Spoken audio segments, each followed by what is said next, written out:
of the Board of Education, February 19th, 2019, at 7 o'clock p.m. Kathy, could you please call the roll? Baybar. I'm here. Blakely. Here. Dryden. Gaspar. Here. Locke. Here. Lowe. Present. Dremel. Here. Mrs. Locke, could you please lead us in the pledge? I pledge allegiance to the flag of the United States of America and to the republic for which it stands, one nation, under God, indivisible, with liberty and justice for all. Are there any items to be added or removed from the agenda tonight, Dr. Richard? There are none. Excellent. Then I am excited to start the night. We're going to invite the Early Childhood Center up. Jennifer Seaton, we're celebrating their 100th. Wow. You guys look good. Keeps us young. She's reading unclosed. Thank you for letting me come and do this. First of all, I got very lucky. I'm kind of getting to do a twofer. We recently had something donated to us that we wanted to share as well. So this is our very cool new flag that will, as soon as I put in the school, be hanging in the Early Childhood Center. But for those of you who don't know, we have a paraprofessional who is serving in the military, and she's away this entire year. Oh, don't look at that. It's really big. She is away this entire year serving in Kuwait. So we did get this flag donated. Candle's my favorite cup. Sorry. You'll find out about Yellow being his favorite color. So we have this flag that got to hang in her hospital in honor of the Early Childhood Center for our continued support of her and the fact that she's able to be there and that we support her while there. The kids have done a lot of cool things. We did a rock garden thing where they were painting rocks and sending them to her. So it's something that's very exciting. So we're very proud to have it and we'll be hanging soon. That's exciting. So then the other part of my celebration, if I remember to use this correctly, is that we are celebrating the 10-year anniversary of our fancy wing that is put on at AGS. So a lot of the information I have is from these awesome ladies behind me and the other teachers that weren't able to be here. But from what I understand, early childhood has just been growing leaps and bounds forever. So when it first started, there were 3 self-contained teachers in one classroom, and that was the first go we had at special education for 3- and 4-year-olds here in the district. As the program continued to grow and change, it moved wherever there was space and whatever the student need was. Until 10 years ago, when the administration and the board really decided this is something that we were going to support and push forward, got this awesome, totally appropriate for 3- and 4-year-olds, amazing place that we get to go every day. Like it's so cool. We invite you there. Please come. It's so awesome. So just to give you kind of a glimpse of over those 10 years and where we are now, we are currently serving this year 184 different students in various continuum of services, from students that are community students with no identified special needs to students that are in self-contained classrooms. So right now we are serving 83 community students, and we do have at this point 150 students on a waiting list wanting to get into our program. We have 8 blended classroom sections and 2 self-contained classrooms. So a blended section has students with special education needs and community students, and that self-contained room has just students with identified special education needs. We also serve walk-in speech students, so those are students that are identified with speech-only needs and are able to come in and receive services in our program in a vast majority of ways. And all year we are adding students through EI transition services and screenings that we have. If we jump down to the bottom for, What is EI? early intervention. So it's students that were identified but aren't yet 3 years old. Okay. So if you look down at the bottom, last year over the course of the year, we as a team screened 99 students. So at this point in the year, we have screened 66 this far, and we have several more to go.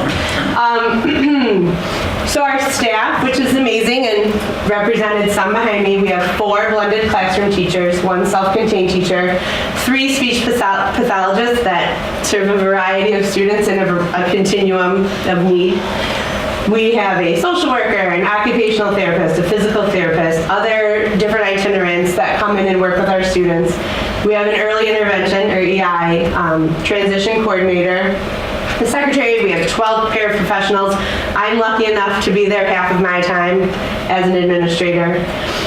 The other thing that we want to talk about that we want people to know is we do a ton of community outreach, and a big focus this year has been around those community events and our parent education, where we allow parents to come in and kind of gather information, and parent chats that are held during the day for parents with students that have special education, and they can ask questions.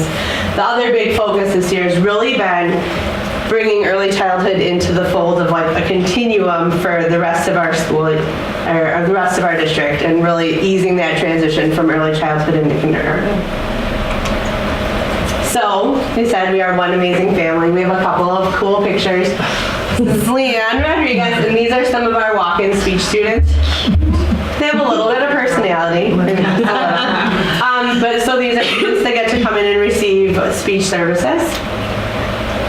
We, as I said, are trying to have an integrated experience. We are very lucky and fortunate to have our giant bulldog head come and visit.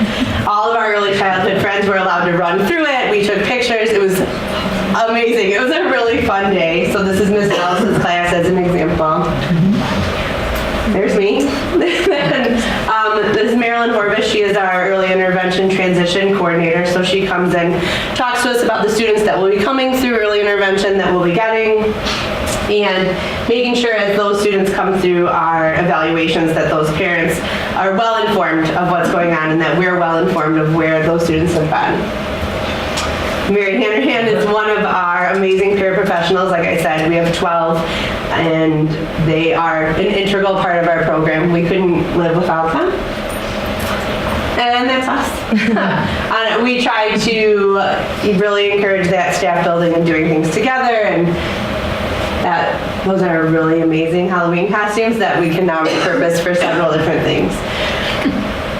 So I want to say that I greatly appreciate getting to spend my time there. I know that these ladies would say the same thing, and we want to thank administration and the board for continued support and everything that we get to do. But I'm not nearly as fun as hearing from these guys, so we'll let them tell you.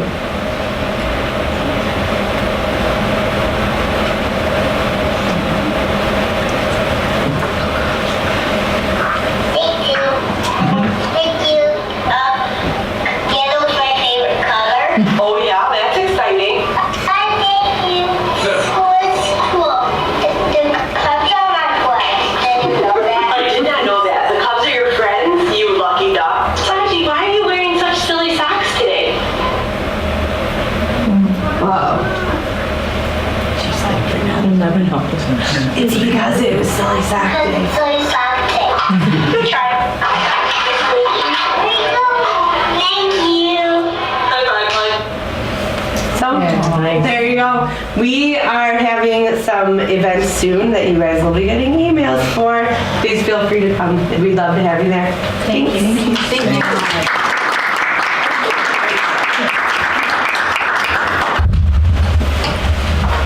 I love the early childhood center. Back before I had this pesky full-time job, I had gone and spent probably 1 or 2 or 3 half days there, and I've never been so tired in my whole life. But it's incredibly rewarding, so if you guys ever have time. It's always fun. Yeah, I know a bunch of us have been there, so thank you. David was there. I would just say that next week, actually, we'll be doing an email, because we are going to be having our Family Fun Literacy Night next Thursday night, the 28th, so I'll send that email out to you guys tomorrow. We're reading the Very Cranky Bear. This happens to be Jen's favorite story. It's really good. It'll be a great night. Last year we did Llama Llama Red Pajamas, so this year we're doing the Very Cranky Bear, and all of our families and siblings and everyone are invited, so we'd love for you to stop by and see what we're doing. Thank you. It's awesome. Thank you for your review. Did we have any public comment? If anybody in the audience tonight wanted to address the board in public comments, please just let Kathy Scavini know. You can also leave comments on this written form, so either way is possible.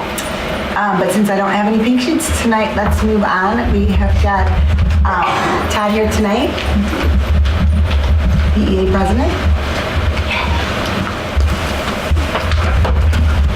Hi, everyone. So I'm going to break from my usual short and sweet. Actually, I have 5 things to talk about tonight. Wow. So I'm going to make up for lost time in the past meeting. First thing is just a reminder that on March 2nd is our second annual BEA Scholarship Trivia Night. So if you have not signed up for your team yet, we are more than halfway sold out for that. There's a link on the intranet where you guys can come, and the whole idea of the night is all the proceeds that we earn, we fund 2 scholarships from the BEA that goes to graduating Batavia High School seniors, one in the field of education and one in the career technical education aspect as well. So the more we bring in, the more we can send off with those kids on their way to their hopeful careers. So that's on March 2nd, 7 o'clock at the St. Charles Moose. So if you have any questions about that, you can see me. The link is on the internet. And also, any BEA member would be happy to sell you raffle tickets for the raffle. They are $5 each, or you can get 5 of them for $20. And that's a cash raffle where you can win $500. So all that money goes towards the scholarships as well. Do you have to be present to win? You do not need to be present to win. So that's a good question. And like a good BA member, I didn't bring my tickets tonight. So they're off the hook. So I don't know if you guys have yours. We didn't. I know. Captive audience. I know. I thought about that on the way here. Secondly, last Friday was an amazing day in Batavia. It's what's come to be our annual SEL Institute Day. And that's a day that's put on solely by our Student Services Committee. That's a newer committee that we have here in Batavia. And the focus for that entire day of learning for every staff member in the district is on social emotional learning. And we continue to be recognized throughout the state as leaders in what we are doing in educating our own about the needs of kids and their social emotional learning. We had a keynote speaker that came from Mid-Valley. Her name was Kate Vincent. She was incredible. She talked about how to set up your classroom for success by looking at the culture you're creating in your classroom. There were some awesome takeaways that we all took from her keynote, and then there were breakout sessions in the morning and the afternoon. It was just a great day of learning for everybody.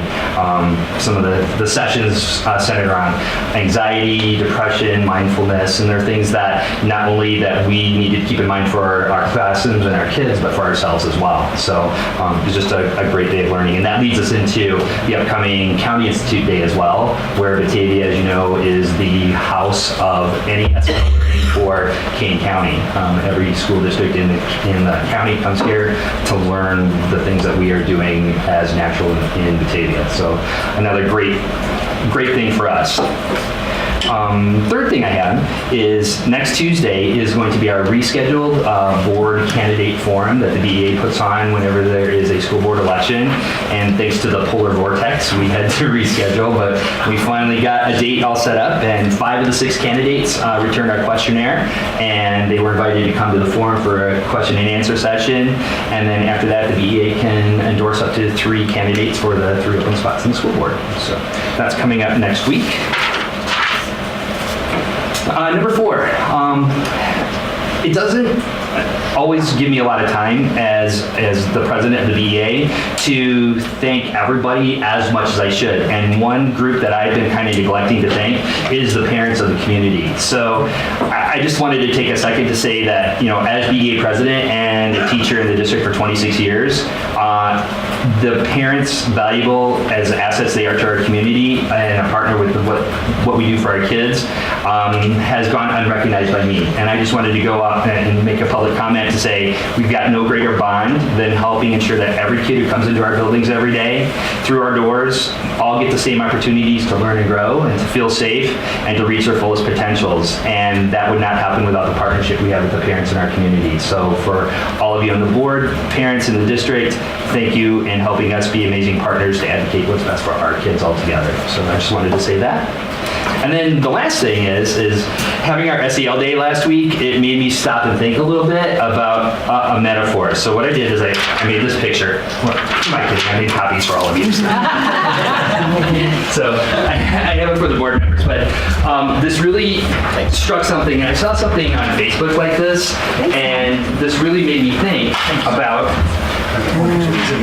Yeah, good job. I saw this online on Facebook one time, and it really strikes a chord when we're looking at SEL and the needs of everybody, that what you see on the surface of an iceberg is, small. What you don't see underneath the surface of the water is everything else that's not apparent. And so I thought that was just a really, really great tie-in with everything that we've been doing with SEL in the district, that if you look on the surface, things may appear normal, they may seem small, but deep down underneath the water, you might not know how rough or jagged the edges are or how deep things are going in a person's life. And everybody's fighting something, and we don't know what the impacts of those are. So I thought this was just a really great sort of icon to kind of help drive that through. And then I started thinking too, is like, well, the iceberg metaphor isn't just about people as well. As a board, there are all kinds of things in the district that might be little icebergs. And on the surface, there's a lot of things that might really seem like everything's going smoothly. But digging in a little deeper and asking some questions about some things may kind of bring a little light to how big some icebergs really are. So I know all of you are in charge. You are liaisons in buildings throughout the district, that I think it would be really awesome to have some great conversations about if there's any icebergs out there and how deep they might go. So just kind of an open invitation for that. So with that, I wanted to thank all of you for the service that you do, and that's my wrap up for today.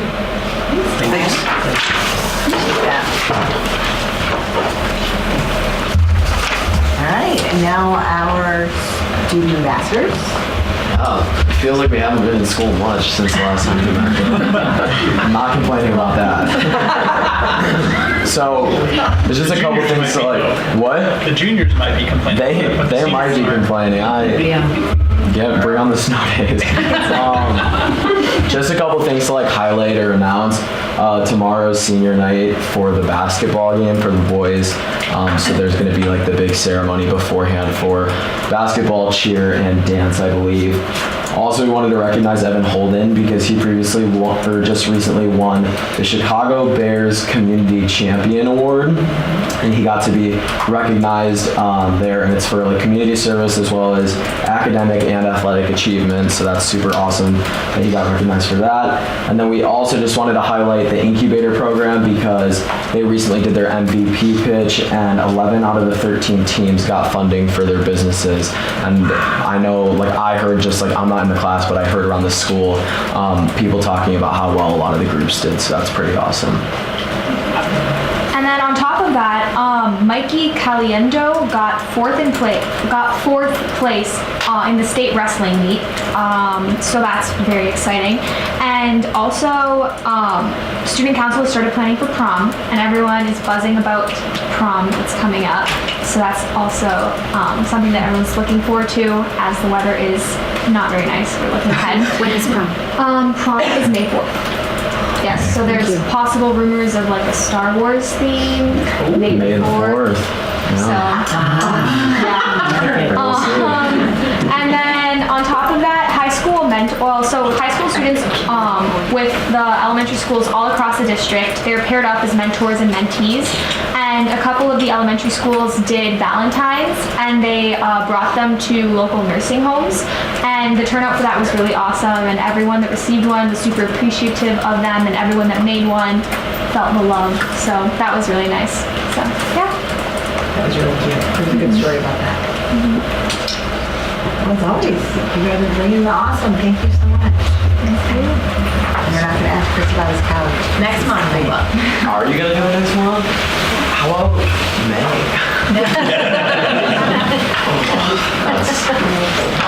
All right, community member updates. We'll start down with Jill. Well, the Beefy Grant Committee met this afternoon, and I can't really divulge much, but I can say we did make some decisions, and we will be awarding over $25,000 in grants. The full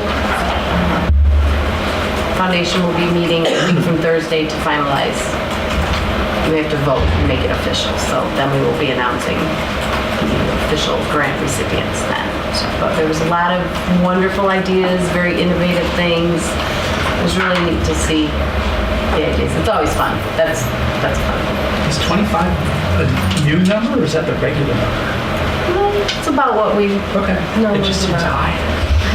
No, We used to have two different. yeah, it used to be small in the fall, large in was it small fall, Yeah. large spring, but now we just do it one shot deal. So maybe that's why it seems bigger. And then I'm also the liaison to the STEM school, and I don't want to make too big of a deal about this, but I know Friday we went down onto lockdown. We all know what happened in Aurora, and it was handled very well. Everyone was calm. It was wonderful. We had great communication from Lisa here, the district, and our thoughts and prayers go out to Aurora and everyone that was involved. So our students were safe. You may not realize, a lot of people may not realize that, but there were some Batavia students that were still there because we do send our kids to STEM school. So even though most of our kids were off on Friday, there were still some school kids there that were affected. So. Thanks, Sue. Chris? We had a virtual meeting for our capital improvements project, our capital improvements meeting. I don't know if that counts as a virtual meeting, the email that you sent, but I'll give a brief update anyways. Basically, we are replacing HVAC controls. We are sending out the bids for Rotolo athletic entrance, and we are still working on the projector refresh plan for the summer. So that is that, and I don't think I have any other committee updates. I don't really have any, but I know, Steve, you can help me out because Plaque plays a big role in that, in the Institute Days. Did they? Actually, the Student Services Committee really does most of the legwork for that. We try to support them with, any support they need, but I'll be honest with you, with this one, we probably gave more help last year than this year. They really took it and ran. So we're kind of doing some little behind the scenes things with some of our Performance Matters, which is some software for our teachers to log in their coursework. So we did not have huge involvement with that, but we've had, I am excited to say that we've had more after school PD sessions than we have in recent memory. Our Plaque put in a bid or an application for a BFE grant, which we haven't done before. And we actually meet tomorrow.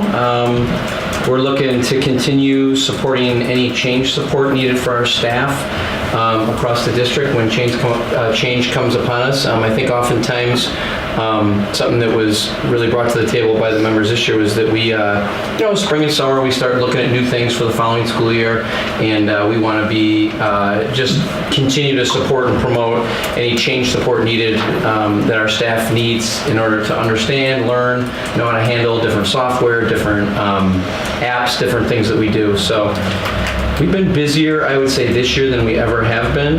We're super excited.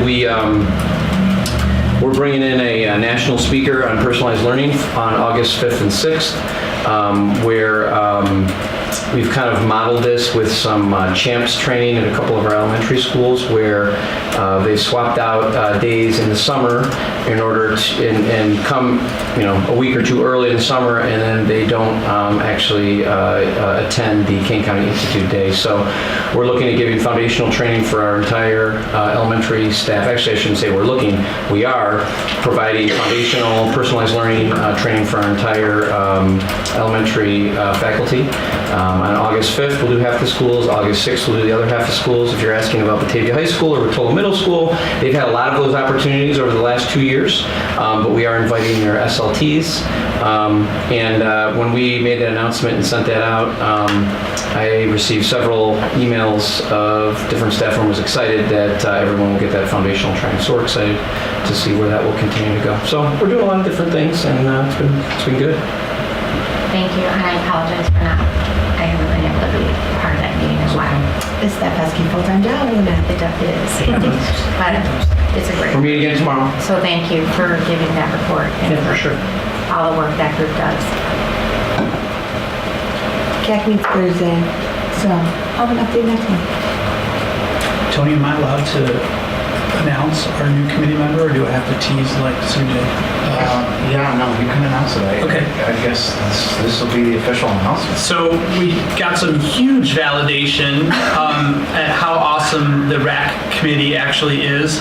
We sent out a call through the district for volunteers from the community to join that amazing committee. And 10 community members responded to that call, which it blew us away. And to read through the credentials of the community people that applied was just like crazy. So we kind of labored and we did pick an amazing new committee person. Tanya Wick is going to be joining us. So, and I think we're also trying to figure out how to maximize the 9 other amazing people from the community that stepped up to want to be part of this. So that was really probably the biggest highlight from the RAC meeting. And we also, one of our continuing missions is to discuss how we communicate the district's financial health out to everyone, basically. So that's one of our ongoing things that we're charged with, and we're always reevaluating how we can make that giant dump of information that you can, what is it, the CAFR report? That's like the biggest, ugliest document of all, to kind of put that in a more meaningful presentation to just the world at large. And then I also attended the insurance committee meeting again this month. And that's actually been great because we've been learning a lot about historically what we've done as a district related to healthcare, how things have changed, what some of our peer districts are doing to help manage just the crazy, out of control world of healthcare costs. So there's been a lot of education, and we're getting to the point where we're going to have to start making some choices and some recommendations. But we've been collecting a lot of data for several months now, and I think that hopefully we're going to be making some great choices available to our district, and helping the district stay financially healthy as well as, physically healthy as well. Did I miss anything? No, that covers it. I'm telling you. Sales job for RAC. Oh, I just moved this up. Wonderful. It was that sales job for RAC that got all those 10 people. Crazy. Very humbling. John Gaspar. We had a Hall of Honor meeting last week, and we have the inductees named. I don't know if everybody's been. Yep. Yeah, it's It was all official. Okay. So the date is September 19th at the BFAC, and it should be a good time, and I think all participants or the inductees are all worthy of the award. So that's all I have. All right, thanks, John. Our next item is our consent agenda, which is our way of handling all of our routine and recurring items on our agenda. All of the items have been detailed in the board book, so Mr. Beers, if you could take us through the consent agenda. Absolutely. 5.1 through 5.3 is the approval of the January 15th, 2019 regular meeting minutes, along with the 2 different closed session meetings. 5.4 is the review of the closed session minutes. 5.5 is our personnel report, and that's a larger personnel report than normal during the month of February. 5.6, our monthly payroll and bills. 5.7, destruction of our closed session recordings from August 8th of 2017. 5.8 is our donations. We have a $4,500 donation from the DART Foundation for the materials at the Spark Lab at HC Storm. We also have just under $1,000 donation from the Illinois Department of Natural Resources for various native plant seeds over at Batavia High School with the pond restoration project. 5.9, we have new course approval for next year. There's 4 different courses, all at Batavia High School. 5.10 is the approval of the disposal of property, which is the lighting console at BFAC. 5.11, we have 2 different board policies for approval. And then lastly, 5.12 is the approval of the consent agenda. All right, are any of those items in need of further clarification or removal? All right, then I would entertain a motion to approve the consent agenda as presented. Second. Moved by Locke, second by Blakely. All in favor? Aye. Any opposed? All right, consent agenda approved as presented. Next item is reports. Turn it over to Dr. Hickman. Sure, you could see that we had one FOIA since our last board meeting that we replied to, and your treasurer reports that you review every month. So if you had any questions, we'd be happy to entertain those. All right, so we do have 3 items for action on our agenda. Passing off to Tony. The first of which is the replacement of our heating and cooling control systems. That was super exciting. It is exciting. I'm coming up, so it's gonna be exciting. If you don't have E, it's pretty exciting. As we discovered how many years ago I did it. Yes. I remember that. Good point. Good evening, everyone. As I sit up here, almost exactly a year later, I brought this exact same thing to you last year. The difference is this year I'm talking about 5 schools. So Rotolo, Louise White, and H.C. Storm had the same thing done last year. We basically updated the heating and cooling controls. And now the rest of the schools are going to be done if you approve this tonight. This was part of the capital projects committee voted on this. I did present that earlier this school year as well. Now after this is going to be done at the end of the summer, all of our schools will have updated heating and cooling controls. So basically, well, updated meaning we'll have ones that actually they still make. The current ones they don't even make anymore. So it's very important. As we saw with the vortex, let's just say concern doesn't really sum it up. So a lot of long nights with my staff. So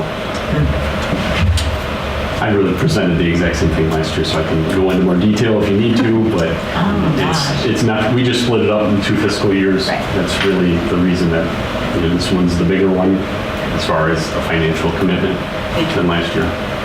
Questions from Mark? Those that are following along at home, though, it isn't cheap. The total cost of the project for this particular phase is $821,000. Well, it's because there's more schools. Now, but there is a kind of a tiny lining though, right? Because the current controls that we're taking out do have some market value, is Correct. that? Okay. Yes, that is correct. So what we took out of Rotolo, Storm, and Louise, we did have to use one of those controls in one of our schools this year. And now we will have all those controls basically. They're in the warehouse at this point, waiting for other districts. And yes, I do know the other districts that are still using these controls. So again, will they be used? I can't predict that, but there is a potential for that. This is, and bear with me, like zone heating almost. Yeah. And so we've been using it in, let's say, Rotolo. Has it been effective? Yeah, so we can control a single classroom. So instead of... Okay. I mean, that's the whole point. Yeah, the easiest way to explain it is if we, during the day, all systems are running because all kids are, but it's really like after school things. As far as what you're talking about, we can run one classroom instead of an entire, at Rotolo, for instance, instead of the entire 7th grade wing. Right. So we can just run one classroom. It's called a unit event in the classroom. And we found that to be, I'm not saying we can see savings yet or anything. Yeah, it's very helpful, But, because of just being able to. and we are doing that. Yes, we are. I mean, people are aware of this. Yes. So when we do schedule buildings, so whatever the group might be, it's easier to kind of schedule them. Really, at this point, they can kind of go wherever they want to, but Right. we kind of get them closest to the entrance and exit of the building. Are we trying to track that information to see how much we're actually saving? Yeah, at this point, it's really difficult to see because really, truthfully, when we get our bills, it's only been, I think we just had December, so it's only been 4 months since we really can track it. So the data's really not there yet. Right. Yeah. But we are tracking that. Any other questions from Mark? All right, then I would entertain a motion to approve the replacement of heating and cooling system devices with installation and training at Batavia High, J.B. Nelson, Alice Gustafson, Hooverwood, and Grace McLean schools from Train US Inc. in the amount of $821,000. So moved. Second. Moved by Lowe, second by Lack. All in favor? Aye. Any opposed? Tony will stop me if we're not voting tonight. And Mark, thank you to your staff for Please. I don't even know all they've done, but I imagine just from what you said. Above and beyond, so thank you. It's been a long few weeks here. I'm sure. Probably a long day tomorrow, too. Yeah. Please Yeah, it will be. let them know we're very grateful I for them. appreciate that. I will definitely let them know. So the next topic is potentially approval for architectural and engineering services. And with that, I invite out representatives, in addition to Mark leaders and representatives from DLR, Dennis Green and Jason Lemke. And before we get into it, I'd like to just retrace our steps. As you recall, the recommendations that came from the Facilities Committee in October outlined a series of projects of various priorities that the Facilities Committee believed that we should take. And after hearing those recommendations, we almost immediately started writing in the request for qualifications for architectural and engineering services. And we've updated the board along the way. And that brings us here tonight. We talked about last month selecting. There's a peculiar process in terms of how architects are selected in Illinois. We have to use this request for qualifications process, and we have to rank the architects, and then can't talk about price, at least not initially, and those sorts of things. And that brought us to last month, where we brought the top 3 architects to you. In the interim since, we've been talking with DLR about, and Carrie's here too, Carrie Van Zandt. I didn't realize you're coming. Welcome, Carrie. Now we can talk to DLR about price, and we said, here's the list of projects that generated this whole project. We'd like to take a look at these. Here are the high priority ones. We want to know what the costs of doing these projects are, and we want schematic designs. And so, in so doing, DLR took a look at those things, and they said, yeah, we can do all those things for you, but we'd like you to consider changing your plans. And that brings us to this evening. So we have the option tonight of moving forward with a contract with DLR for whatever you choose to do, but that isn't necessarily a recommendation at this time. And what we will do, though, is trace through what we originally asked them to do and then offer the board to consider an alternate path. So, going even further back, all the way back to the 1980s, we had in Batavia, the original Facilities Commission was, and there had been, by my count, 6 facilities commissions subsequent to the one that was originally convened in the 1980s. But they essentially put together a long-term facilities plan for the district that I would argue culminated with the additions on Batavia High School in about 2009, 2010. And since then, we haven't had much of a plan in terms of what we need to do with our buildings, in terms of accommodating growth and changing dynamics and those sorts of things.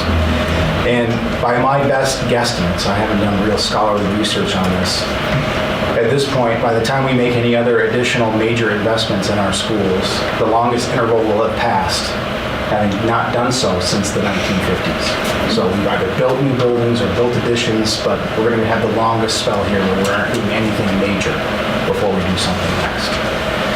And what really has triggered this is the work of the Capital Projects Committee. They keep a list of all the long-term maintenance projects. They look at the boilers, they look at the chillers, they look at a little bit of everything. And the really expensive things that we need to keep an eye on and plan for. Expenditures that are at least six digits, usually 7 in terms of maintenance.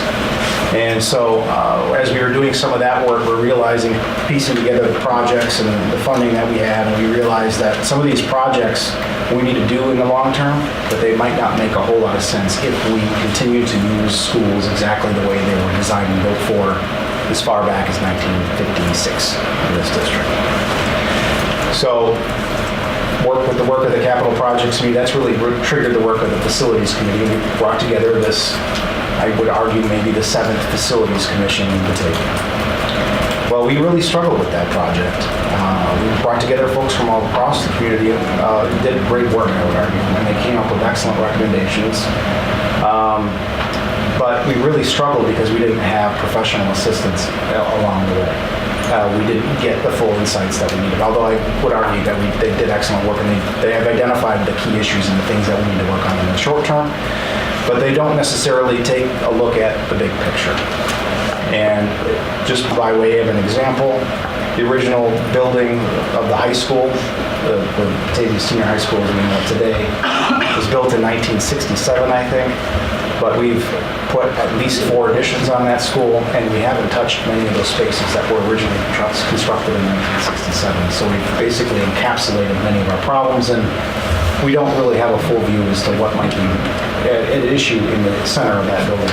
Although the exterior portions of it, the perimeter of it is relatively new. Yeah, it is. It's a great Todd's exhibit. It is. For example, and we know that vestibules, putting secure vestibules on the front of schools is an important safety consideration, but in particular at HC Storm School, the traffic flow is such an issue there with the way that building was designed and the way that we use it today. If we put the security vestibule where it would make sense today, it might not make sense tomorrow based off of how we might use that space in the future. And so really our major concern here comes from the Capital Projects Committee in the sense that yes, we have projects that we need to do, and yes, we've got some limited funds to make them happen, but the worst thing that we can think of doing is funding a $1 million project and then being hamstrung by that project 4, 5, 10 years from now because we didn't understand the big picture today. And so the reality is the Facilities Committee wasn't able to take that full step back, and I think we heard some of those trepidations from the board, saying, like, what about the 21st century learning part? We talked about that, and that didn't quite happen. So as any good committee would, the committee recommended that we should have another committee that would look at the 21st century learning plan and really pull together our strategic vision and our instructional needs moving forward and having a vision for the future. But that was some future work that we need to do.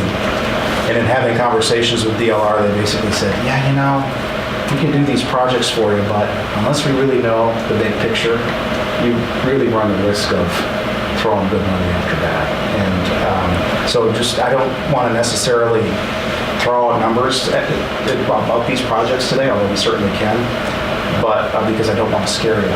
But what I do want you to do is think about maybe we should take a step back. We do have some time to do this, but we should take a step back and really think about how we might utilize DLR and their expertise in helping us develop a master facilities plan that integrates 21st century learning, helps us think about what our schools look like today, what they need to look like tomorrow, and not just tomorrow like in a year from now, but over the long term, 10, 20 years from now, and understand what needs to change and what doesn't, and put these projects into the broader picture and prioritize them in that way so that we're not bolting on a vestibule for security purposes at a school and then realizing, oh man, I wish we hadn't put it there or quite in that way because now we want to use it like this. There's many, many examples of those. So having said all of that,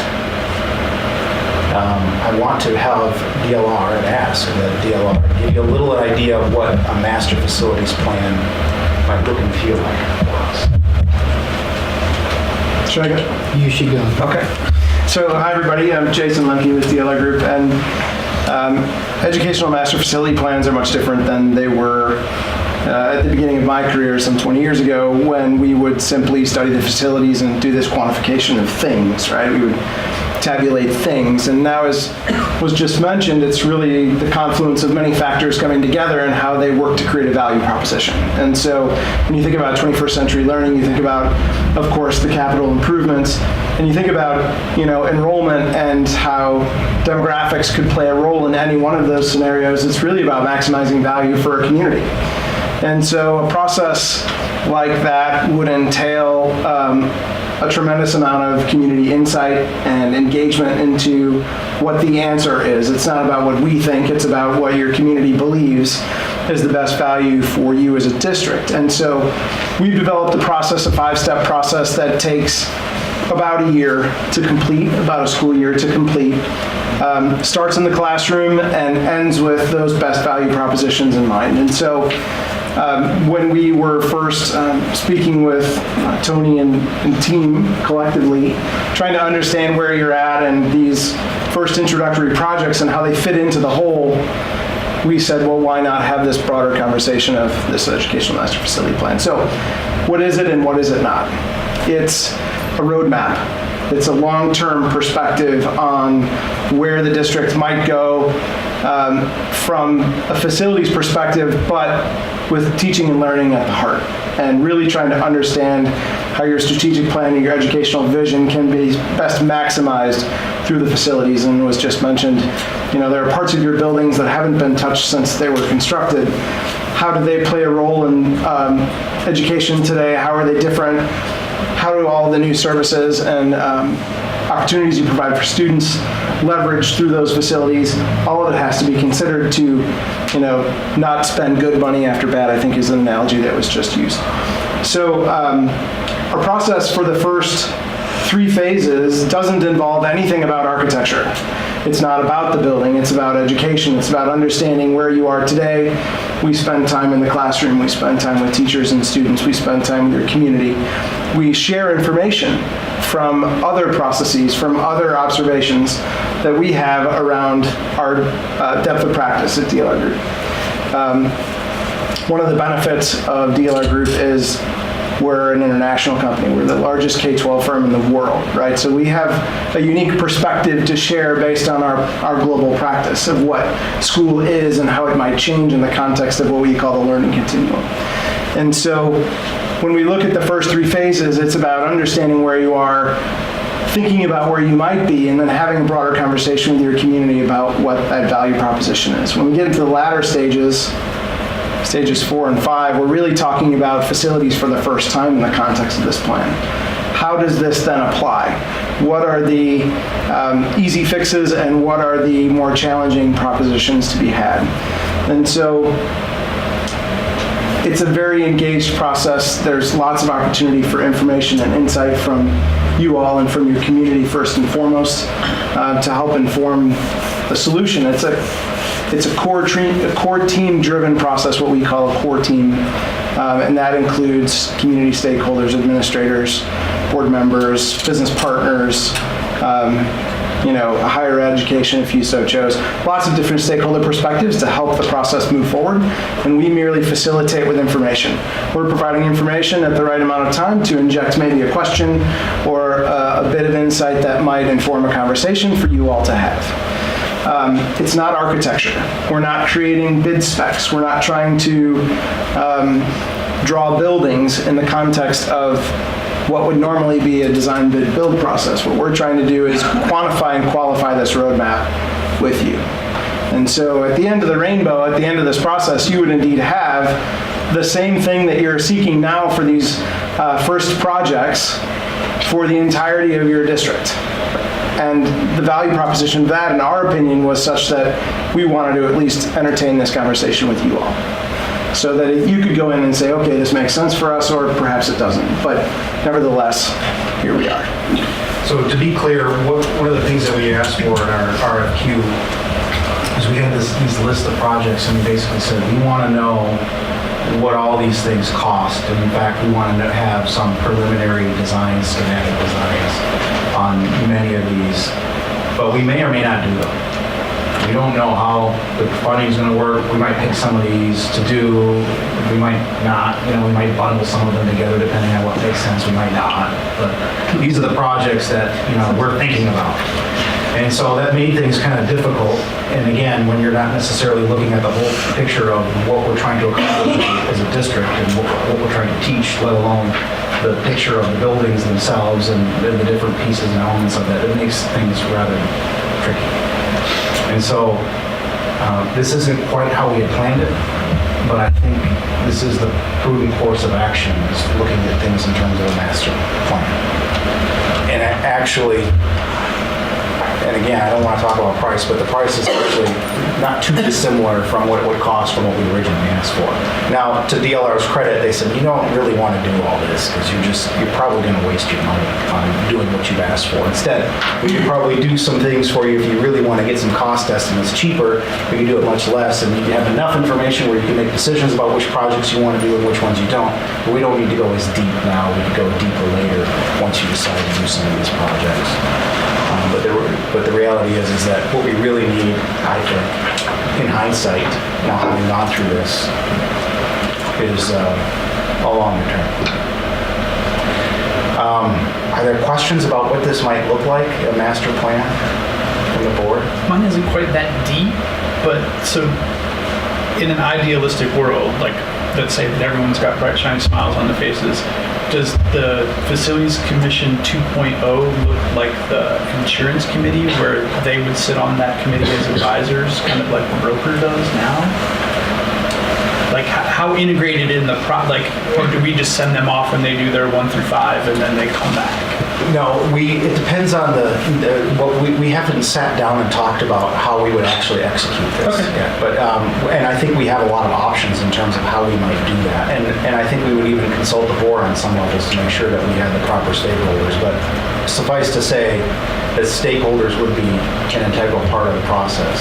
And I think on some other levels, we have so many other stakeholders that are already involved in our district in terms of the systems of collaboration already that we have engaged, that we might choose to engage some of them, and we might pull in some other stakeholders that aren't necessarily as familiar. So I think we'll end up doing a blend, but we haven't gotten to that level of planning because... But I can tell you it won't be done, we won't go off and do our thing, because it's not our plan.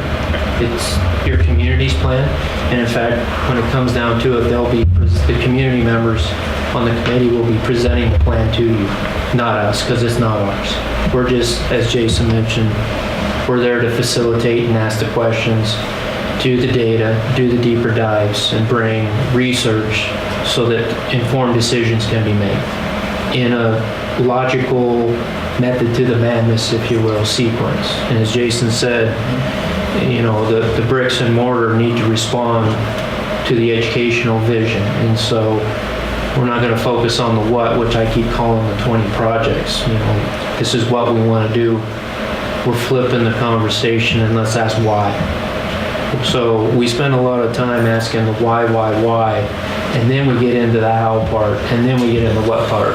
The what part becomes a no-brainer because it's a value proposition and you have more answers than questions.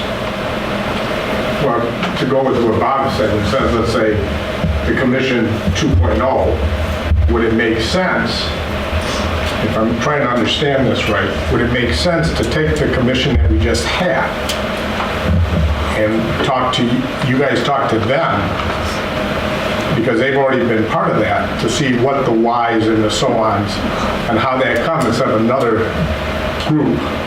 I don't know if that's making any sense. I'm just trying to wrap all this in, because it's bringing in new people. I think you're back to square one, where the people you already had, hopefully they would come on board, at least for you guys to talk to them and to share that, and you guys might get a better picture.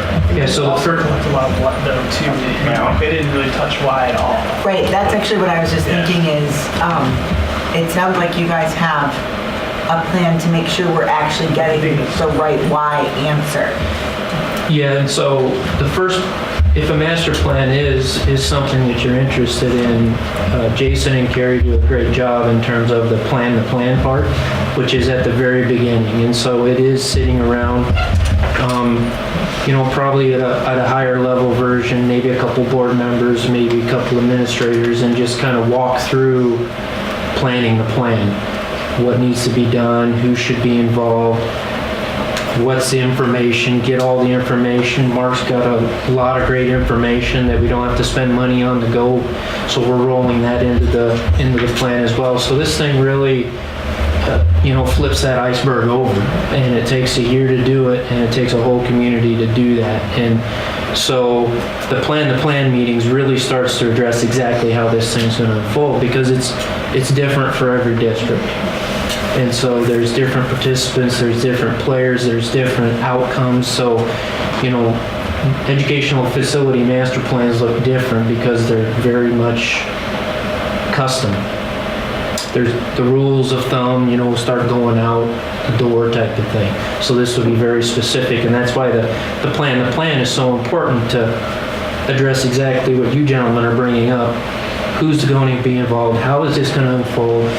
But at the same time, as Jason, you know, mentioned earlier, that this is somewhat dynamic, and so we might get into something that we need to explore deeper to make sure we're getting the right direction and the right answer. And so there is some fluidity to it that we just need to have. But you'll know all about that. We'll be back, monthly with updates and participate probably in some things. So, because you have to own it, administration has to own it, community has to own it, because again, it's not ours. You're going to use it for the next 5, 10, 15 years. I feel like that's my biggest concern, and there's a certain amount of just trusting the process of making sure that we really do have the right voices and the right philosophies and the right vision that we're taking into account when we're embarking on something. I think it's easier to say, we have 10 projects and we kind of know where we want to go in a couple of years and not feel like that's so risky. When we start talking longer than that, it feels a little riskier. What if we don't have the right people? What if we don't have the right vision? And I'm assuming, based on all of your experience and the projects you've done, that's why we have to do it. I think the point of this whole process in the very beginning was to look at what classrooms were going to look like, what schools, what buildings were going to be like 5, 10, 15, 20 years in the future. And I think one of my biggest problems I had when the committee came back to us, not that they didn't do fabulous work, was that we didn't see that. And am I hearing this correctly, that that's something we might find what we're going to be? Yes. Some may be validated, some may be, yes, we need to do that, but it might not be there. It might be better over here, or it might be better. But we're going to be seeing what things will look like in 10 years or 15 years. See, that's what I was hoping to find. And I think the committee found that was something that we just couldn't do. Right. And that we needed this more visionary. That's what I'm looking for.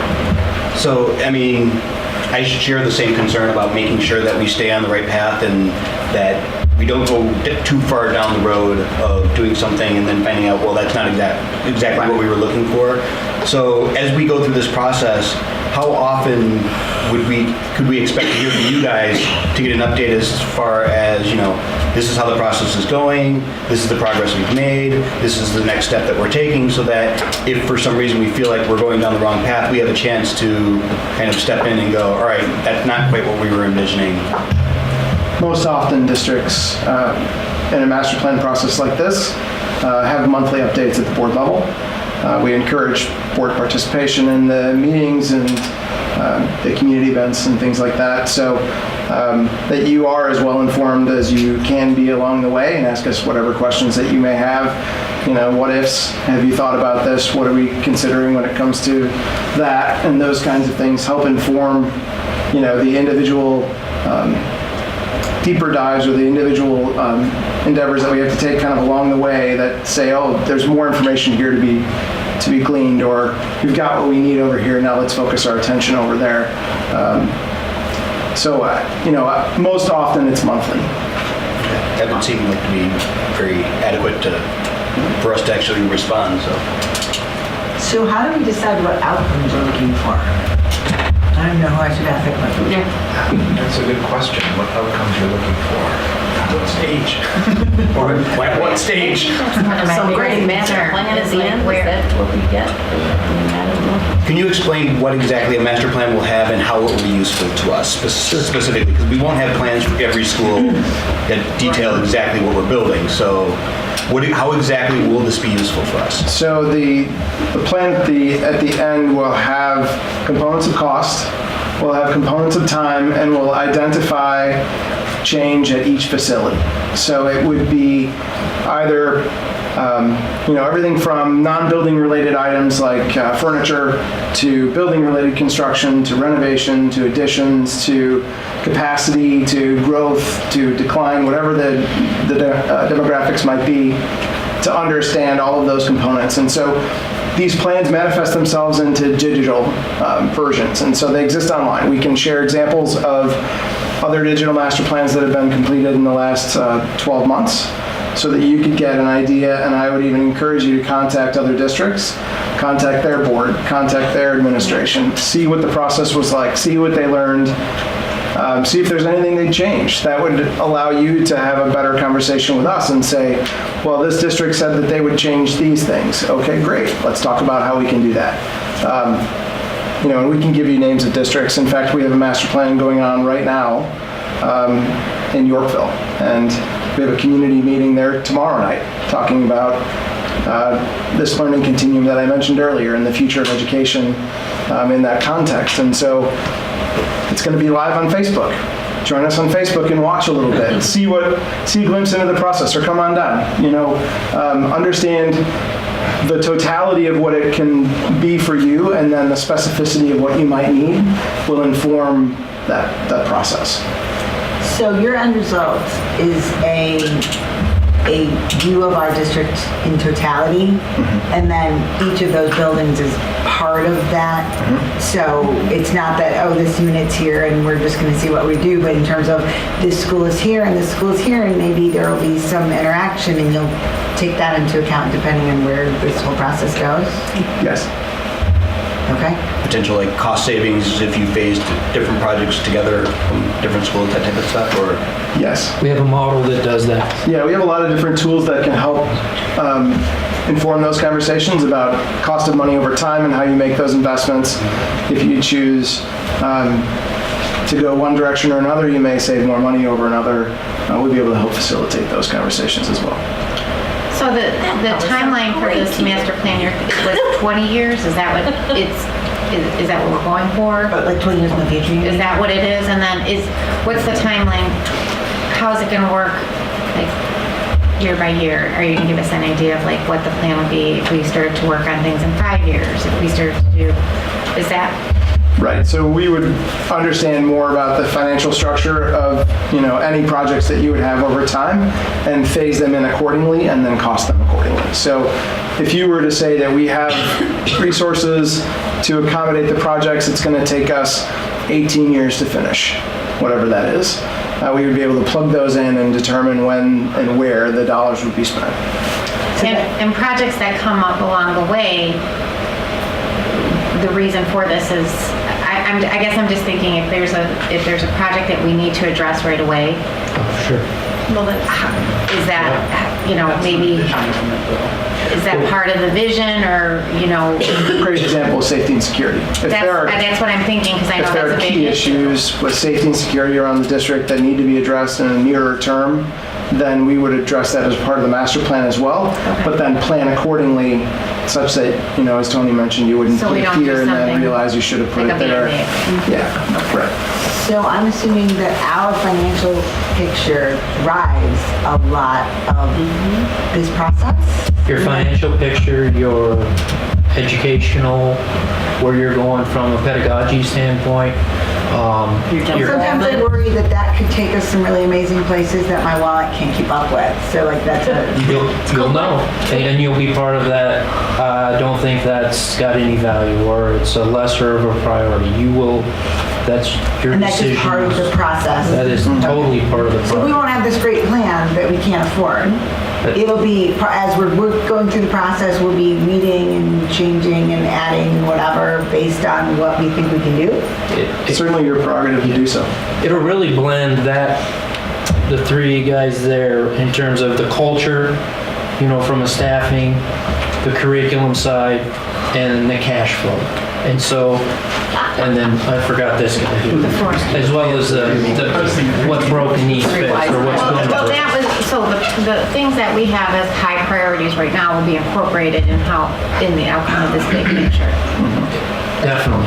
And could be altered based on whatever. Yeah, they may look differently. I mean, take for your 20 projects now, for instance, and we were kind of talking this morning, they may be those 20 projects at the end of this master plan, but they may look different than what you had originally intended. Or because we took a more holistic view of everything. Or you may find something over here will fix this, one of those priorities just by default. Right. Let me read something into something that I think I heard you say, and it probably wasn't an accident. The Facebook Live thing, and you had referenced the community involvement and stakeholders and buy-in. That Facebook Live thing is something that's part of the way that you all do this. That wasn't the board that decided to broadcast that, right? It was actually the district. The district decided, okay. District Communications is doing that. We want to maximize participation at every meeting. We recognize that we're all busy people. So sometimes putting it online or live streaming it is an opportunity to reach more folks who maybe can't come because they can't get a babysitter. But they still want to be able to participate in the understanding and the information sharing, and then they can give insight online digitally or come and visit with us after the fact. Or ask questions right there, which they've done. Right, And then through live, yeah. Someone reads it I'm just off. very intrigued that you said that the community would actually be presenting the plan to us. I mean, that's like, So at the end, normally our processes are driven by something we call the core team, right? So it could be your facility committee 2.0 or whatever you want to call it, doesn't matter. That group has responsibility for the plans, presentation, for information sharing, for community, participation. It's not totally on them, obviously, but they're a part and parcel to how this plan unfolds. And so at the end of the day, as Dennis said, it's not our plan, it's their plan presented to the board for your collective consideration. similar to what you all did before. Right. So, Go ahead. so how much during this process are you guys take on responsibility for engaging the public versus us making sure that you have access to some public members in order to participate, if that makes sense? It's a collaborative effort. Yeah, and normally we work with communications to whatever through your normal communication channels are to get the word out that there's going to be an event on such and such a date, such and such a time, here's the purpose, come out and participate, right? And so it's normally that progression of activities. We don't advertise it on our website or, it goes to the district. How well attended are those events typically? Depends. Depends on the topic and it depends on the phase and those kinds of things. Typically, we had an event in Barrington that was 500 people. So, and the culmination of that evening was the students. We worked with a senior acting class, and they presented the future of learning in Barrington on stage for the community. And then there were a series of 4 presentations that were rotating after that, where each one of the core team members championed a topic pertaining to the future in Barrington. And then community members had a chance to go visit each one of those. Then they went downstairs and had an open dialogue with the board about what they learned and what they wanted to learn. And it became a very important milestone in the process. I think my big concern, and it's been a concern since we put this committee together, the concern I had was the message that we're putting out to the community in regards to financial. And just what you're saying is one of the things I am very concerned about. We know here that these projects are not being done right away. We understand this process, but we're also talking, involving the community is making it seem like these are things that we are looking to do right away, and we've been on the other hand, we've been very transparent on our financial situation and where we're looking at, and we have, there's not a lot of money, but now we're going to be putting out we're putting out to the community that we're putting together, this big plan. Yes, we may understand how that plan is going to get rolled out, but now we're going to be asking the community to be involved in this big plan. But financially, we just don't have this money right now. And so this has always been my concern about this committee and how it's rolled out to the community with the finances. I mean, we've been very, again, transparent about there's not money coming in, and a budget that Tony and everybody here has worked very hard at. So that's just a concern I have. I don't want the community thinking we are rolling out this huge, we're redoing the schools and we're redoing the classrooms and we want your input because we've got this 20-year idea, and which is something that can be communicated or perceived as what we're doing. But the community does have to understand that we are actually going to pay some guaranteed end sum of money one way or the other, whether it's planning for the future or paying for the past. And I think it's just, we have to be very careful how this is rolled out and communicated. Because just because we have this community event, Well, doesn't mean we're gonna start, knocking bricks down and Right, adding additions. and I think that's really a good point, Tina, and I think that's one of the reasons why there is interest in working with a partner like this, because they are very experienced in engaging the community and helping support the district and make sure that our message is good and that our communication is good. Because I think Bob makes a really good point, and there's a story there that we need to make sure that we tell, that regardless, we're going to need to do things to our buildings, and regardless, 20 years from now, things will look different. And the question is, are we going to skim along and not have a plan, or are we actually going to think about it and be careful and deliberate about how we're spending our money and how we're planning our facilities? And so I think your point is well taken, and I think that's actually part of what we need to be. It's not that I don't want the community involved, I just don't want a false sense of what is actually happening, to staff, to, our teachers, our parents, anything that, we're building this big. I know that it's been brought up 5 years, 10 years, 20 years, and every district's different. What is usually, let's say, a norm of looking out into the future that's realistic? Is it a certain number of years that really makes sense to look at instead of going any further than that? One of the major plan components is demographics. Okay. A demographer will tell you that 10 years is about as accurate as they can be, and then they have to redo their statistics to understand.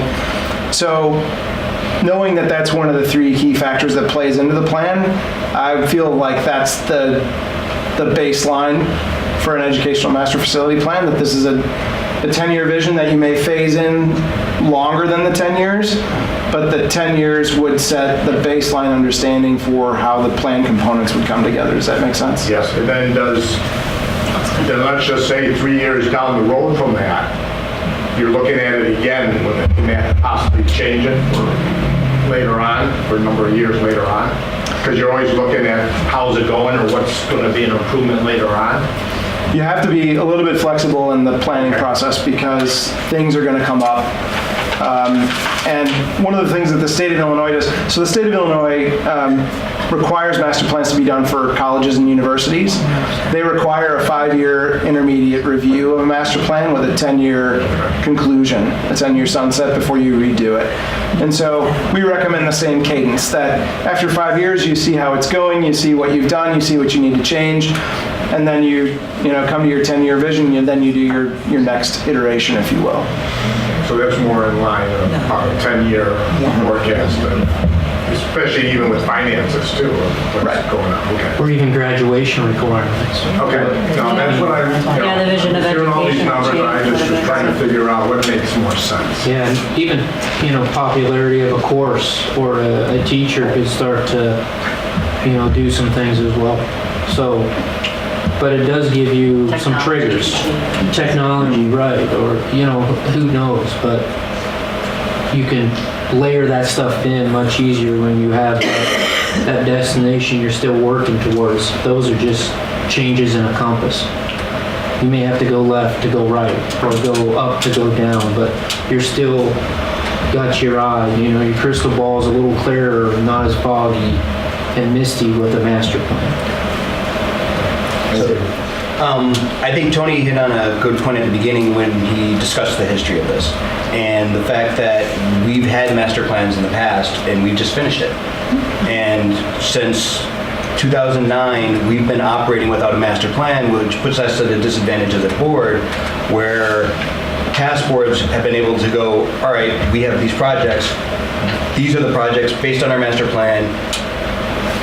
Thought went into this. We know what we're doing. It aligns with our district goals. We're not doing that right now. And I think it is important that we have a master plan, not just for us, but for future boards, and so that there's some continuity, regardless of who's sitting in these seats. We know where we want to go as a community. I also think it's extremely important that we manage expectations, both just with us as a board and to make sure that we manage expectations with the community, that everybody knows what we're getting out of this as we go into it. And, like Tina said, we don't want everybody to think that we are going to spend millions of dollars next year on construction because we're putting together a master plan. We are putting together a master plan because we want to find out what direction the community wants us to go, And because we're going to have that community involvement, if the community tells us, hey, we want to pull back on spending, then we will make sure that that master plan fits that. And if the community says, hey, we want to spend more, well, then that's what the community decides.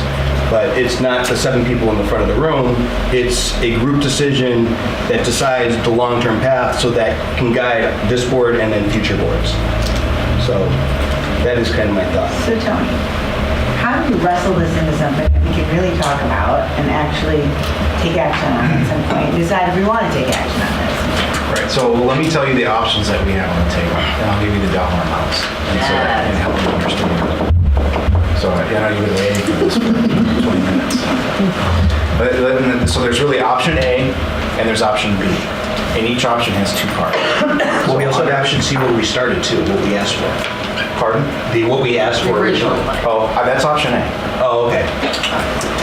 So we'll just call it option A is what you asked for, and A1 is really what we asked for to the letter.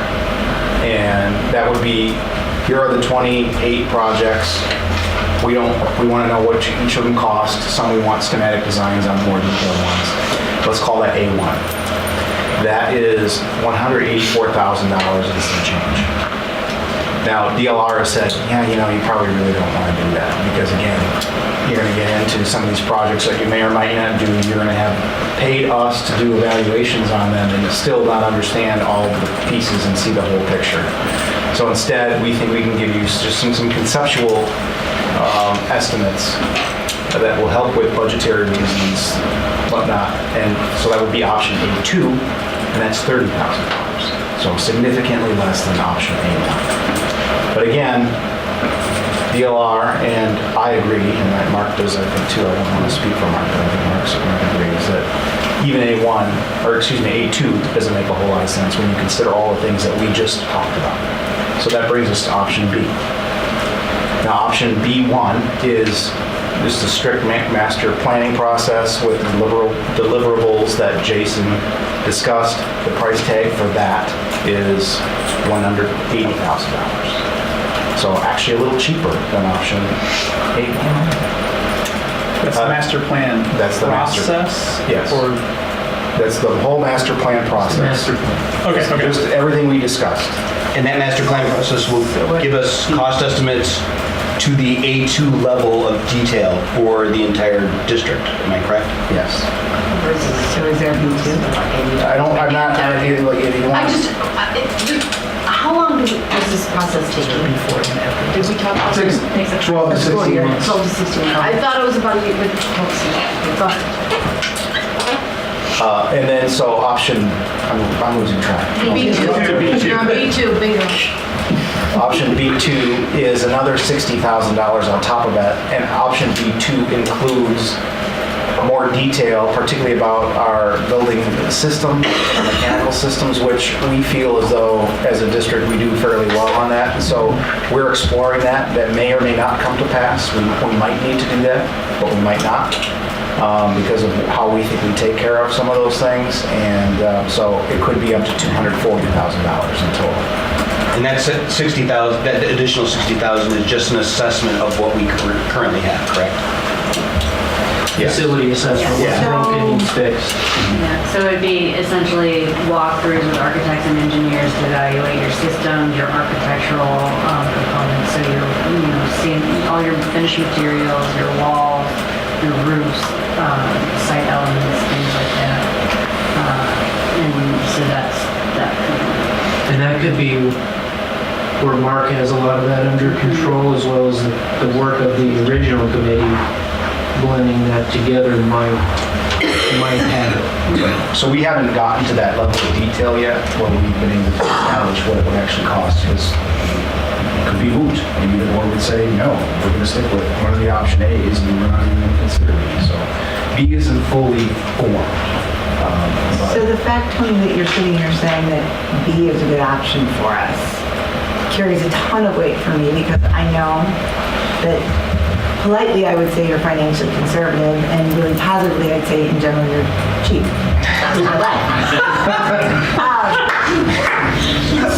So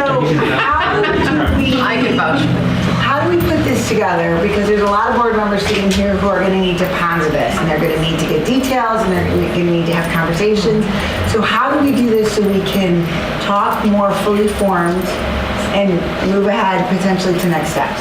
So we, administration and DLR, we also need to do that as well.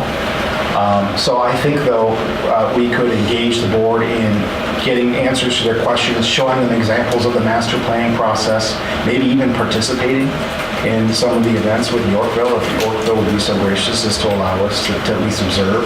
I think that's probably the most prudent course of action. And then potentially in March, we could bring some of those insights back. You could bring those insights back and we have a more fully developed plan of action for you to approve. So can I put on you and with my fellow board members' approval, a plan where you are going to work with all 7 of us, getting us whatever we might need to answer whatever questions we might have. Maybe it'll be group whatever, maybe it'll be individual whatever, so that come March we have just a bunch of information that we can talk about and ask any final questions and figure out if we want to move forward. Is that all right with you guys? All right, awesome. It's super exciting, but we are too. We're conservatively. All right, so we will be super excited. Tony's going to frugal. When do we have to have an answer? If you guys can just make sure. That's a good question. Know what Well, we time kind of do have to have some idea of an answer. I mean, we don't. Well, except that the next month we could be like, oh my gosh, no way, and that would be an answer, right? When would you like us to have an answer? Or That's our a really plan? good question. Or And I would prefer sooner rather than later. What we don't want to do is create this false timeline or deadline that we would pressure you into a decision. But the sooner we make a decision, the sooner we can get this underway because it's a year-long process. And we do have a little bit of time.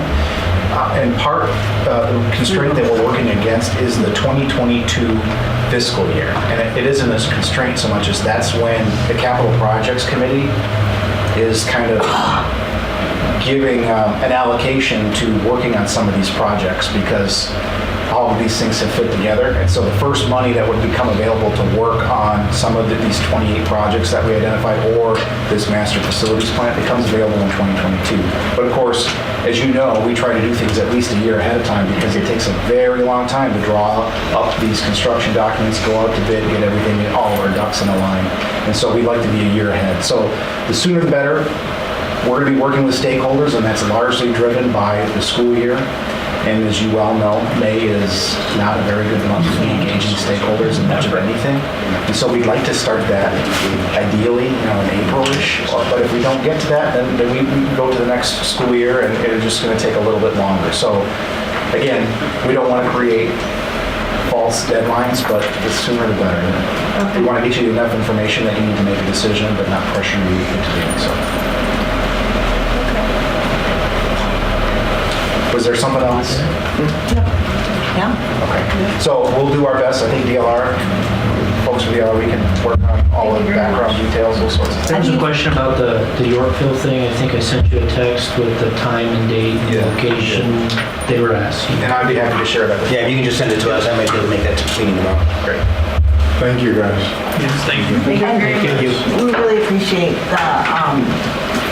the style of work that you do. We're very big fans of community involvement. We're very big fans of long planning and really digging into something. And I feel pretty comfortable with the conversation we're going to have. So thank you guys so much for coming out again. Sure. Thank you. Carrie just lives down the street, so she can come anytime you want. I love that. Just volunteer. Well, that's good. You should not tell us that. Yeah. It's not at all. Just telling you. All right. So we had one other item on our agenda, and I'm assuming that's also Tony approval of insurance broker. So, as you well know, we've talked much over the last couple of years about the rapidly increasing costs relative to the medical insurance and the largest financial threat that we face being our medical insurance and the rates that it has increased. And we're struggling to come up with prudent options to manage those costs without diminishing benefits or transferring those costs to employees. And these things are very complicated and they're disruptive, and we feel as though that we could seek insights from a second insurance broker to help us put together the full picture. We've engaged with group alternatives in the past. Last year we had them pull our experience data and give us some insights, and they made some recommendations, some of which we chose to take and some of which we did not, but the experience was very good.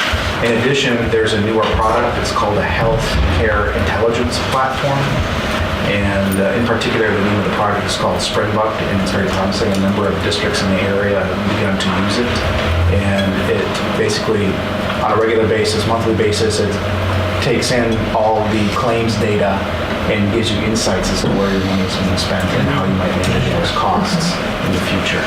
And so we're eager to be able to access that, and Group Alternatives is the broker that has the contract to enable us to do that. And so, again, this isn't replacing Vista, this is just adding another layer of expertise into the process so that we can be sure that we're considering all of our options fully, so that we can bring all of the insights possible to bear on the decisions that we need to make now for this renewal and future renewals.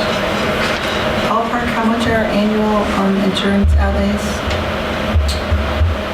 They are exceeding $9.5 million in terms of board's cost. So it's painful if the $70,000 is, it's really kind of a drop in the bucket. $70,000 isn't a trivial amount of money, No. but in comparison to what we're spending on medical insurance, it's a drop in the bucket. If you look at the swing from last month to this month and where we are above or below versus projections, it actually is a small number.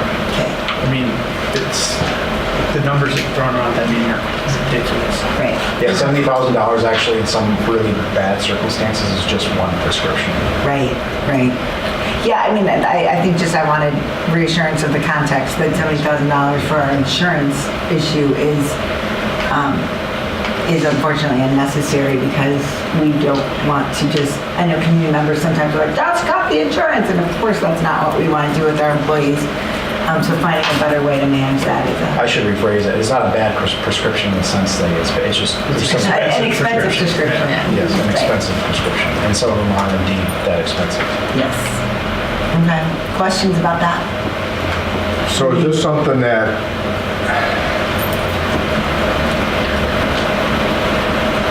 we're looking at just to help out for a year, maybe two, but then are we going to maybe then cut back to go back to one at some point, or what's your thinking on that? It's not, we could do two. It is uncommon to have two. The plan isn't to get rid of Vista, or it isn't to not necessarily get rid of Group Alternatives. It's to make sure that we have all options on the table. We'll see how things go for the next year.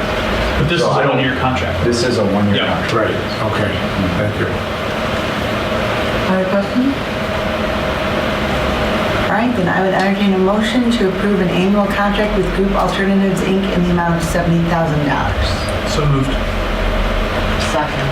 Moved by Baby Bar, second by Locke. All in favor? Aye. Any opposed? All right, motion carries. That is all of the action on our agenda tonight, so we'll move on to administration comments. I am feeling extra grateful tonight, so big shout out to Student Services team. That really was an amazing day, and great things are happening for students because of that professional development that they provided for the staff. It was very much needed, and it was very well received, I thought, by everyone that was there. So thank you, the Student Services Committee. Thanks to the people that are leading our tiniest bulldogs in the district. Jen Seaton, I don't know if you know this, has been an assistant principal in the district, and then this year we're like, hey Jen, how about the EC, and so as you can see, she really has embraced it, and I think she kind of likes it based on attitude about it. So pretty awesome. It is pretty awesome. So thanks to the whole staff there. Congratulations on your tenure. And Allie Bielski, who was actually in the audience, did receive an award. I don't know if you saw that on the Twitter. It was a community award for supporting troops, and she was surprised by that award. And then another team that does great things for students, that would be the maintenance team led by Mark Anderson, who makes sure that we can not close school every other day. So Mark will be back here probably in about 5 hours. It's supposed to snow again. Oh my gosh.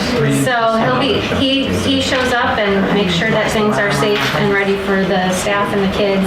And then finally, my last shout out, I mean, look at the beautiful art behind me. You might see some nice 2D art, but what you might not know is that there is a app that goes with it, and Teresa Fontana, the art teacher at Hoover Wood, also has, I believe, her master's in instructional tech, and so she had this challenge for students. She said, take these pieces of art and bring them to life. So if you hold up an app, Kathy has one here, all of a sudden, like for example, that birthday cake, when you hold up your app, there's like a person that climbs up the birthday cake. Some of these, super cute. like this one here, I know, she came in with her grandmother today, and you hold up the thing, and then there's a video of the student. She's in first grade explaining her family members right there. The mother and father did go through the Batavia school system, and grandma used to teach here, or was principal here. It's very cool. It's very cool.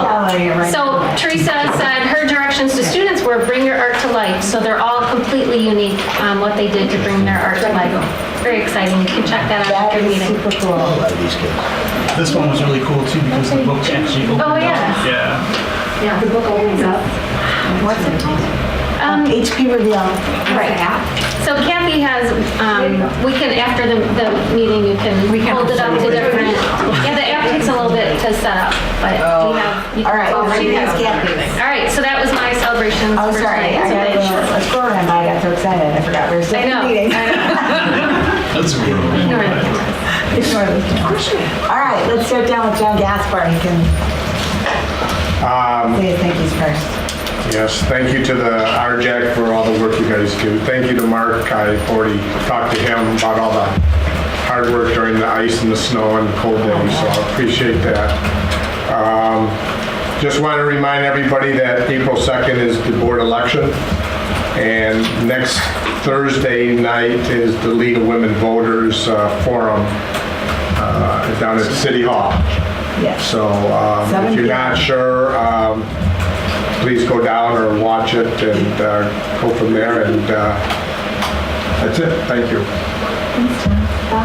To riff off John, please tune in for that, the League of Women Voters Forum. It's an amazing forum to get to meet all the candidates. Not to pile on Mark, but my senior daughter came home one of those mornings when really the rest of the world shouldn't have been out doing stuff, and she said, you would not believe how amazing the school grounds were, but everything else on the way to school was like, she called and she's like, I don't even want to go. And then she said it was amazing here, so apparently amazing work for you and your team. We talk about test scores traditionally a lot, and we brag about how our students are performing academically. It's been really great the past couple months to have Todd presenting and talking about the things that are happening to make sure that our kids are well-rounded whole people, and it makes me super proud to be part of a community and a district that really puts a really high price on that, really high value. So thank you. And props for the iceberg being carried through every presentation after yours. So. I'm sorry, I was playing with this. I really don't have anything that everybody else has said. Look at her, she's like, I want to get So back to my house. No, I really don't have anything, so next month maybe. Good. Well, I guess I'll reiterate the League of Women Voters Forum, which I will be at. And I'm looking forward to hearing about my alderman also and the other elected offices that will be there. And then I forgot to mention that I was at the JVN PTO today, checking to see if there were any icebergs, and I did not see any, but I did stop by and see them. I'm losing my voice. I don't I'm just gonna- It's not been good, so. All right, well, we do not have closed session tonight. So, I was gonna say, yeah, and I can never top you guys and all your amazing comments, so I'm just going to say I will entertain a motion to adjourn. So moved. Okay. Second. Moved by Locke, second by Lowe, all in favor? Aye. We are adjourned.